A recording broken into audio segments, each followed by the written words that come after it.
take inattention to reliability as a management challenge. So they would argue that designers, by and large, are completely and utterly inattentive to reliability. They say things like, oh wow, this is going to be so cool, you won't believe it when you see it, it's fantastic, consumers are going to love it. They say that's just ridiculous behavior. Ridiculous. Why? Because it has nothing to do with reliability. Well, if these managers are good managers, I would argue that they should take that as a management challenge. How can I deal and live with this? Rather than how do they do it now?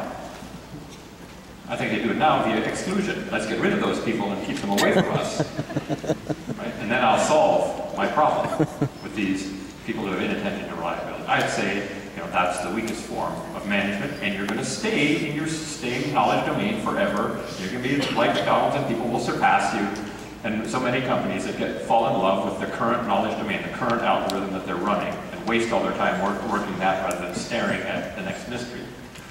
Similarly, in parallel, you've got to empathize with those reliability and friendly elements. So you've asked them to be creative and given them reliability-oriented rules. And that's going to work? No.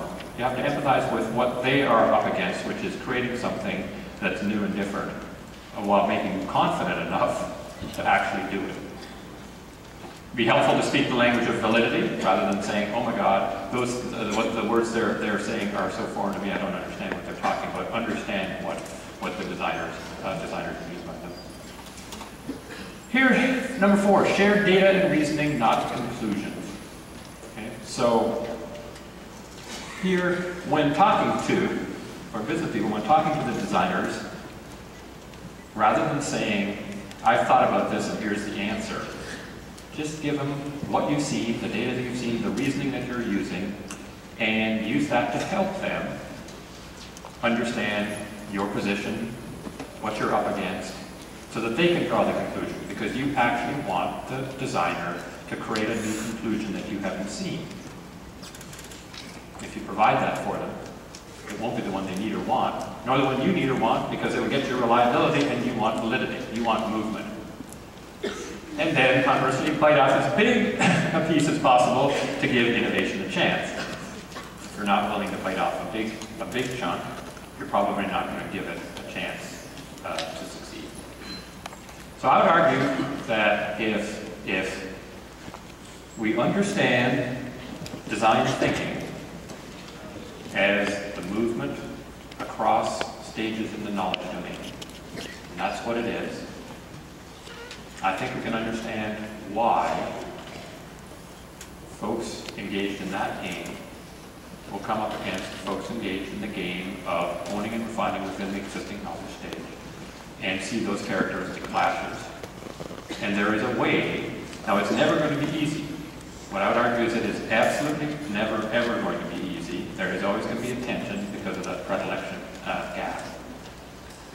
But I think the best companies in the world are going to say, my business is moving things along that knowledge funnel. And if I can move those things along the knowledge funnel faster than anybody I am competing against, what I'll do is be able to save time and resources of people working on a stage, because when you move it from heuristic to algorithm, huge efficiency gain, algorithm to code, huge efficiency gain, I can deploy my organization to stare back at the mysteries that face our organization. And I can get the mysteries before other people, other my competitors even think about them, and then I'm expert at moving them across the knowledge domain. And that is why I think design thinking is the greatest competitive advantage a company can have. The greatest competitive advantage, because it will free them up. It'll make them sufficiently efficient that it frees them up to look for the next mystery and always be one step ahead of their competitors. Even though it's the greatest competitive advantage, it's the hardest one to go after. Why? Because the company in question has to give up on a few things, like proving it before it happens and taking some leaps. And I would argue that there's a company out there, a big gigantic company, that's now $80 billion company. Procter & Gamble that's dedicating itself to doing just that, turning itself into a design thinking corporation and speeding things through that knowledge funnel faster. And it'll be really interesting and fun to watch as that development takes place. Those are my thoughts on design thinking. Bill.